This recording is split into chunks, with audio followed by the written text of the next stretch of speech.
میں جس بھی لڑکے کو پسند کرتی اگلے دن وہ میرے آگے سر جھکا کر کھڑا ہو جاتا تھا۔ میں بہت خوش تھی کہ ہر لڑکا مجھ پر مرتا ہے، لیکن جب میں نے اپنے من پسند لڑکے سے شادی کی تو اس نے شادی کی رات مجھے طلاق دے کر ایسا راز بتایا جس کی وجہ سے سب لڑکے میرے آگے سر جھکا کر کھڑے ہو جاتے تھے۔ وہ راز سن کر میرا دل پھٹ گیا اور میرے اوزان خطا ہو گئے۔ میرا نام پری ہے۔ یہ نام مجھے میرے بھائی نے دیا تھا۔ میں اپنے بھائی کی بہت زیادہ لاڈلی تھی اور اپنے ماں باپ کی بھی، کیونکہ اس خاندان میں بہت سارے بیٹوں کے بعد ایک بیٹی پیدا ہوئی تھی، اسی لیے سب مجھ سے بہت پیار کرتے تھے۔ میں بہت خوبصورت بھی تھی اور ضدی بھی۔ مجھے سب کی محبت نے ضدی بنا دیا تھا۔ مجھے اپنے حسن اور اپنے رکھ رکھاؤ پر بہت زیادہ غرور تھا۔ ساری زندگی جو میں نے مانگا وہ مجھے مل گیا، لیکن ایک بات بہت عجیب تھی کہ میں جس بھی لڑکے کو پسند کرتی وہ ہاتھ باندھے اگلے دن میرے سامنے کھڑا ہوتا تھا۔ ہمارے خاندان میں اس طرح کا کوئی بھی رواج نہیں تھا۔ یہ خاندان بیٹیوں سے پیار تو بہت کرتا تھا لیکن ان کو اتنی آزادی نہیں دیتا تھا، لیکن میرے ساتھ ایسا ہی تھا کہ جو بھی لڑکا مجھے پسند ہوتا وہ میرے لیے حاضر کر دیا جاتا۔ مجھے یاد ہے میں اسکول میں تھی اور اس میں مجھے ایک لڑکا بہت زیادہ پسند آ گیا تھا، لیکن وہ میری طرف دیکھتا بھی نہیں تھا۔ پھر ایک روز ایسا ہوا کہ میں اپنے کمرے میں بیٹھی اسی بات پر رو رہی تھی۔ وہ لڑکا بہت حسین تھا۔ سارے اسکول کی لڑکیاں اس پر مرتی تھیں اور کہتی تھیں کہ جس کو یہ لڑکا پسند کرے گا جانے وہ کون ہوگی اور کتنی خوش قسمت ہوگی۔ میں وہ خوش قسمت لڑکی بننا چاہتی تھی۔ اسی وقت میرے لیے محبت کا مطلب یہی ہوتا تھا کہ لڑکا لڑکی ایک ساتھ بیٹھیں گے، بریک ٹائم پہ ایک دوسرے کے ساتھ کھانا کھائیں، ہاتھ پکڑیں، باتیں کریں، بس یہی تک ہم محبت کو محبت کہتے تھے۔ لیکن وہ لڑکا بالکل بھی ایسا نہیں تھا۔ پھر ایک دن میں اپنے کمرے میں بیٹھی تھی کہ دروازے پر دستک ہوئی۔ جب میں نے جا کر دروازہ کھولا تو وہاں کوئی بھی نہیں تھا، لیکن زمین پر ایک لاکٹ پڑا تھا۔ یہ لاکٹ بہت ہی زیادہ حسین اور خوبصورت تھا، مجھے بہت پسند آیا۔ اس کے ساتھ ایک چھوٹا سا خط بھی تھا جس میں لکھا تھا کہ اس کو پہنو پھر دیکھ لینا سب کچھ ٹھیک ہو جائے گا۔ میں نے اس کو پہن لیا اور اگلے ہی دن وہ لڑکا خود میرے پاس آ کر بیٹھ گیا اور کہنے لگا کہ میں تم سے دوستی کرنا چاہتا ہوں۔ اسکول کی لڑکیاں حیران اور پریشان رہ گئیں اور میں نے اس لڑکے سے دوستی کر لی۔ پھر ہم ساتھ بیٹھتے، ساتھ آتے جاتے، باتیں کرتے، ساتھ کھانا کھاتے۔ لیکن پھر اسکول ختم ہوا اور ہم لوگ کالج میں چلے گئے۔ اس دفعہ بھی میں کو ایجوکیشن میں ہی گئی تھی۔ یہاں پر لڑکیاں لڑکے ایک ساتھ پڑھتے تھے۔ یہاں پر تو کچھ ایسا ہونے لگا کہ میں جس لڑکے کو پسند کرتی اگلے دن وہ میرے سامنے ہاتھ باندھے کھڑا ہوتا اور کہتا جو تم کہتی ہو کروں گا، تمہارے لیے جان بھی دے دوں گا۔ میں حیران بھی ہوتی لیکن میں بہت زیادہ خوش بھی کہ ہر کوئی مجھ پہ مرتا ہے اور میرا دل کوئی بھی نہیں توڑ سکتا۔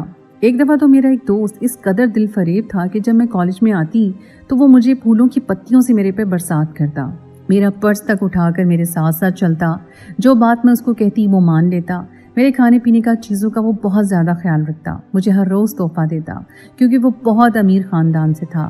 لیکن ایک بات بہت عجیب تھی اور وہ یہ کہ جب میں نے اسے کہا کہ کالج ختم ہونے کے بعد میں نے یونیورسٹی میں نہیں جانا کیونکہ مجھے پڑھائی کرنے کا کوئی شوق نہیں ہے، میں بس دل بہلانے کو آتی ہوں، ویسے بھی میرے ماں باپ کے پاس بہت پیسہ ہے، میں نے کون سا کوئی نوکری کرنی ہے، لیکن اب میرا دل بھر گیا ہے، میں چاہتی ہوں کہ میں گھر پہ آرام کروں اور ٹائم سے شادی کر لوں، تو کیا تم مجھ سے شادی کرو گے؟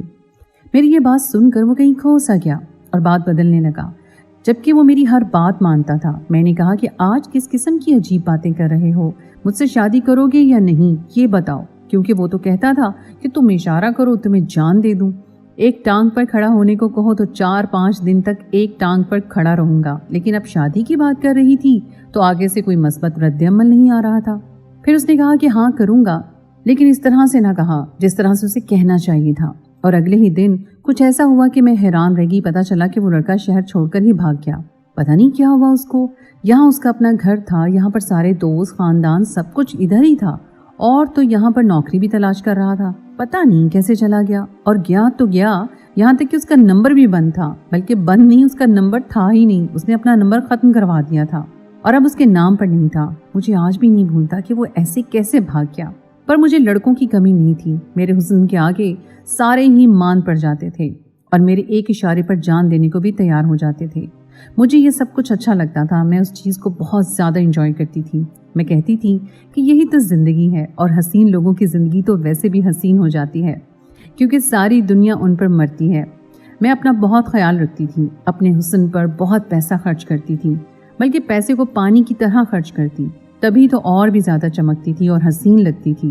میرے خاندان میں کوئی لڑکی نہیں تھی، اس لیے میرے مقابلے میں کوئی بھی نہیں تھا۔ मैं ही सबसे आगे थी। ऐसा ही था कि जैसे रेस में अकेली भाग रही थी, तो फिर जीतना तो मैंने ही था। मैं कहती थी कि बस मैं ही सब कुछ हूँ, लेकिन फिर कुछ ऐसा हुआ कि एक दिन हमारे मोहल्ले में एक लड़का रहने के लिए आया। हम कॉलोनी में रहते थे और यहाँ पर सब अमीर लोग रहा करते थे। वो लोग भी बहुत अमीर थे। उनको मैंने सुबह सुबह गाड़ी में जाते हुए देखा।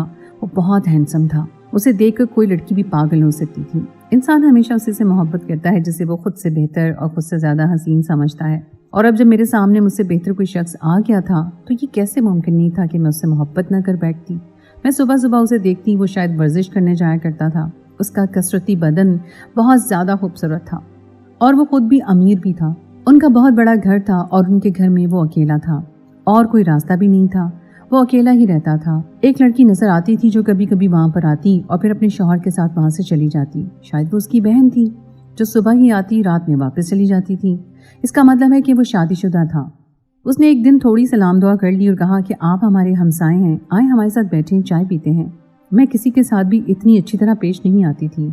मैं तो किसी को पहले बुलाती भी नहीं थी, लेकिन अब मेरा मतलब था तो ये सब तो मुझे करना ही था। वो लड़की बहुत मासूम, बहुत अच्छी थी। शायद उसकी कम उम्री में शादी हो गई थी। उससे थोड़ा बहुत बातचीत की जिसमें ये पता चला कि उसके भाई का घर है, उसके माँ बाप इस दुनिया में नहीं हैं और वो अपने शौहर के साथ दूसरी कॉलोनी में रहती है। लेकिन भाई अकेला होता है तो कभी कभी मिलने के लिए आ जाती है। मैंने कहा कि भाई की शादी कर दो। कह रही थी कि भाई को खाना पकाना नहीं आता, उसको इसीलिए परेशानी होती है। तो कहने लगी कोई अच्छी सी लड़की तलाश कर रहे हैं, मिल जाए तो जल्दी उनकी शादी कर देंगे। बस मेरे दिल में ये बात आ गई थी। मैंने ये बात अपनी माँ को बता दी और कहा कि कुछ भी करके मेरी शादी उस लड़के से करवा दो। अम्मी का कहना था कि लड़की वाले खुद रिश्ता लेकर नहीं जाते। मैंने कहा कि उसकी बहन है, पागल सी है, क्या पता उसे कि रिश्ता लेकर आते हैं या नहीं। आप उससे बात करें, मैं उसे घर तक ले आऊंगी, बाकी काम आपका है। मैंने ऐसा ही किया। उस लड़की को चाय का कहकर अपने घर में बुलाया। एक दफ़ा तो उसने मना कर दिया, दोबारा वो मना नहीं कर सकी और घर आ गई। फिर उसको अम्मी के पास बिठाकर मैं कोई बहाना करके वहाँ से उठ गई और अम्मी को फ़ोन किया। उनको कहा कि आज ही बात कर लेना, नहीं तो मैं भूख हड़ताल कर दूंगी। मेरी माँ ने उस लड़की से बात तो कर ली, लेकिन पता चला कि वो लड़की अपने भाई की शादी मुझसे नहीं करवाना चाहती है।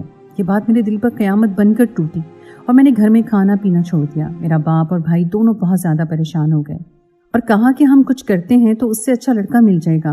तुम क्यों उसके पीछे पड़ गई हो? जब उसने तुम्हें रिजेक्ट कर दिया है तो दफा करो। मैंने कहा कि वो कौन होता है मुझे रिजेक्ट करने वाला? सारी जिंदगी मेरे साथ ऐसा नहीं हुआ, अब कैसे हो सकता है? शादी करनी है, मैंने उससे शादी करनी है। बस मैंने अपनी जिद बना लिया था।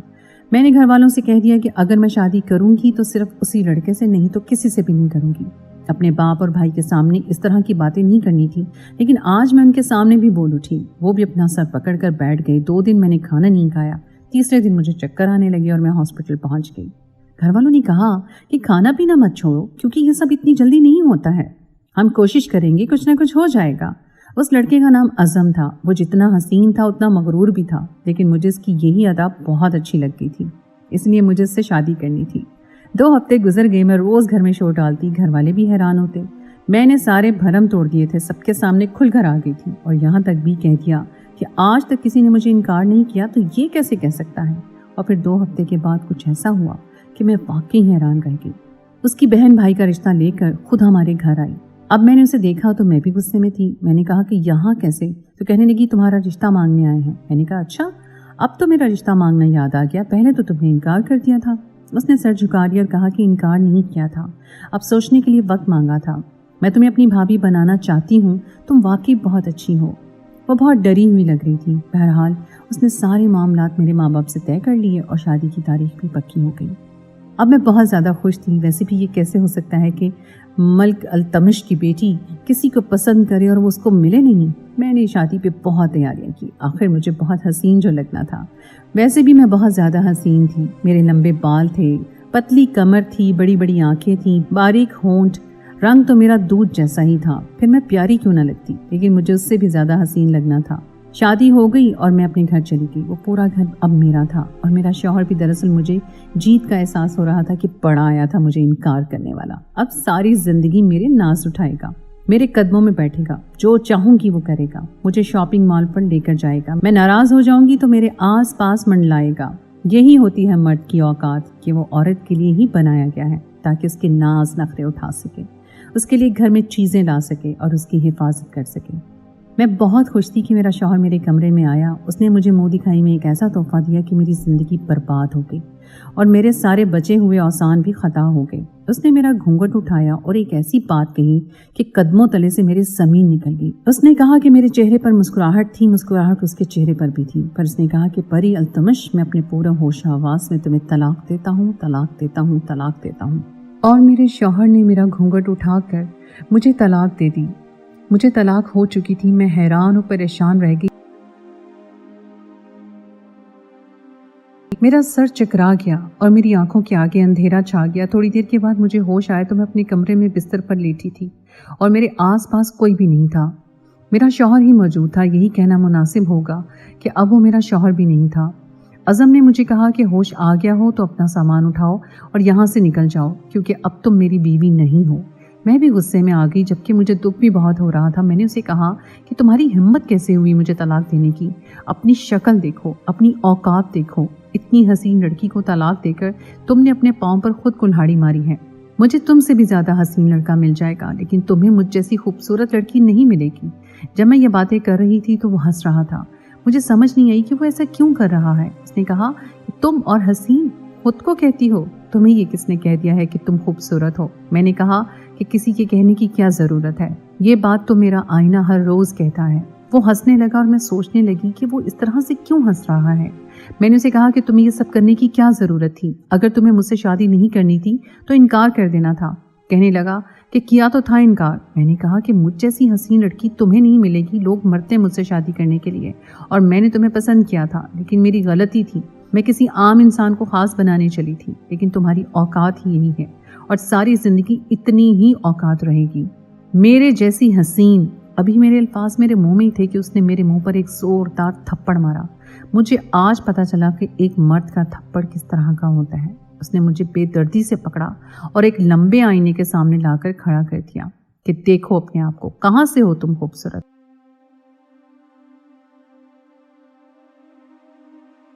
उसने मुझे आईने के सामने खड़ा किया तो सामने का मंजर देखकर मेरे कदमों तले से ज़मीन निकल गई, क्योंकि जो आईने में खड़ी थी वो मैं नहीं थी। उस लड़की की रंगत काली और वज़न बहुत ज़्यादा बढ़ा हुआ था। उसके कपड़ों से बाहर उसके वजूद से चर्बी नज़र आ रही थी। आंखें बिल्कुल ही बारीक, होंठ बहुत मोटे मोटे और हाथ पांव तकरीबन मर्दों जैसे लग रहे थे।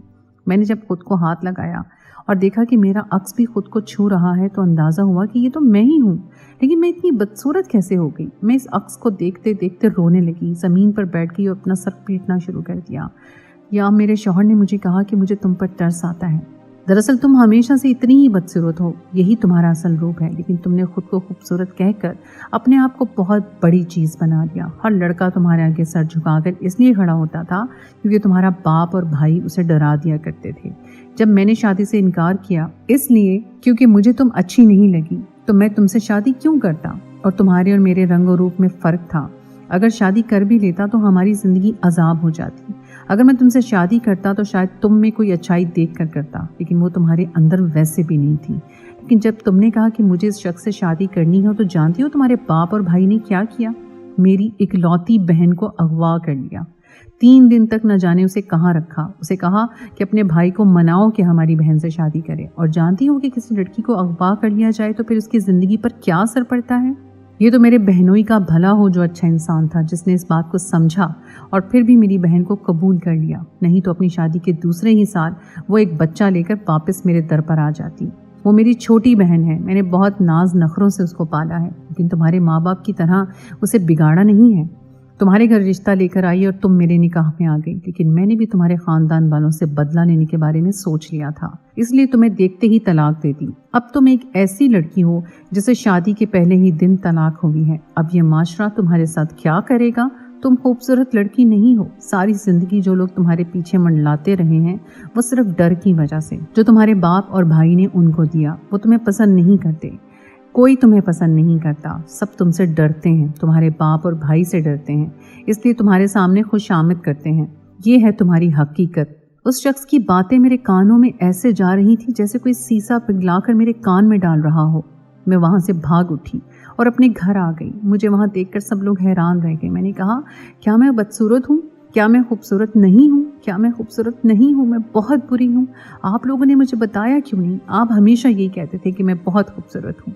आप लोग तो मुझे परी कहते थे। मेरे माँ ने कहा कि बेटा, माँ बाप के लिए तो औलाद प्यारी होती है और तुम हमारे लिए हमारी बेटी थी, लेकिन दरअसल खूबसूरत नहीं थी। मैं खूबसूरत नहीं थी तो अपने आप को धोखा दे रही थी। ये मुझ पर एक नफ्सियाती असर था जो उतर गया। आईने में देखा, हमेशा से ये लड़की तो मुझे आईने में नजर आती थी, लेकिन मैं खुद को धोखा दिया करती थी। मैंने कितने लोगों को मजबूर किया और आज मुझे इतनी बड़ी सजा मिली कि जिस शख्स से मोहब्बत हो गई थी, शादी के पहले ही दिन उसने मुझे तलाक दे दी।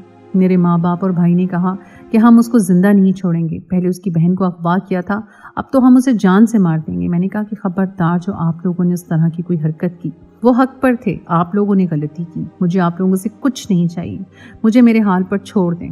मेरे बाप और भाई ने कुछ ना किया और इसी तरह दिन गुजरने लगे। मैंने अपने आप को बिल्कुल बदल लिया। मैं सादगी से रहती, बस अपना ख्याल रखती थी। बहुत दुख भी होता था, रोती थी और मैंने बाहर आना जाना भी छोड़ दिया और मुझ में मैं बिल्कुल खत्म हो गई थी। कहते हैं कि खुद को मैं कहने वाला हमेशा खुद को मैं ही कहता रहता है, कभी खुद को हम नहीं कह सकता, क्योंकि मैं का मतलब सिर्फ मैं अकेला और अना का मतलब ही मैं ही होता है। मैंने भी यही किया और मेरी अना भी झूठी थी। मेरे पास कुछ नहीं था, सिर्फ अपने माँ बाप की लाडली थी। मेरे बाबर भाई ने भी मेरी नाराज़गी के डर से न जाने कितने लोगों को डराया, धमकाया। शायद उन्हीं की बद्दुआएं मेरे साथ थीं, तभी मेरे साथ ये सब हुआ था। लेकिन उसके बाद कुछ ऐसा भी हुआ कि जो वाकई एक अच्छी चीज़ थी। जब अज़म ने देखा कि मैं बदल गई हूँ तो उसने मुझसे माफ़ी मांगी और कहा कि जो भी हुआ उसके लिए मुझे माफ़ कर दो। मैंने उसे माफ़ कर दिया। अब कभी कभी आते जाते एक दूसरे को हम सलाम कर लेते थे। कुछ दिन तक उसकी शादी है। उसकी बीवी वाकई बहुत हसीन और प्यारी सी है। मुझे उनकी शादी से कोई मसला नहीं है। उन्होंने हमें शादी में बुलाया, लेकिन मेरे घर वाले कहते हैं कि तुम नहीं जाओगी। मैं जाऊंगी नहीं, लेकिन मैंने उसकी बहन से भी माफ़ी मांग ली है और उसने भी मुझे माफ़ कर दिया। हकीकत में सब कुछ इतना ही आसान होता है। जब हम सादगी से पेश आते हैं तो किसी को माफ़ करना भी आसान होता है। हम खुद को किसी पर मुसल्लत नहीं कर सकते। मैंने जो किया वो बहुत गलत था, लेकिन अब मैं बिल्कुल ही बदल गई हूँ। मेरे घर वालों से मैंने कहा है कि जिससे मर्जी मेरी शादी करा दें, बस वो अच्छा इंसान होना चाहिए। मेरे रिश्ते की बात हो रही है। अल्लाह ने फिर भी मुझे माफ़ कर दिया कि मुझसे एक अच्छे इंसान को मिला दिया। उसका नाम रहीम है। वो वाकई एक अच्छा इंसान है और मेरे साथ बहुत अच्छे तरीके से पेश आता है। जबकि मैंने सब कुछ बता दिया है। वो कहता है कि अपने माजी को भूल जाऊं, अपना हाल मेरे साथ गुजारो और मुस्तकबिल के बारे में सोचा करो। अब मैं खुश हूँ। तो दोस्तों, ये थी हमारी आज की कहानी। उम्मीद है आपको आज की कहानी पसंद आई होगी। कहानी अच्छी लगे तो उसे लाइक ज़रूर कीजिए और अपने दोस्तों के साथ शेयर कीजिए।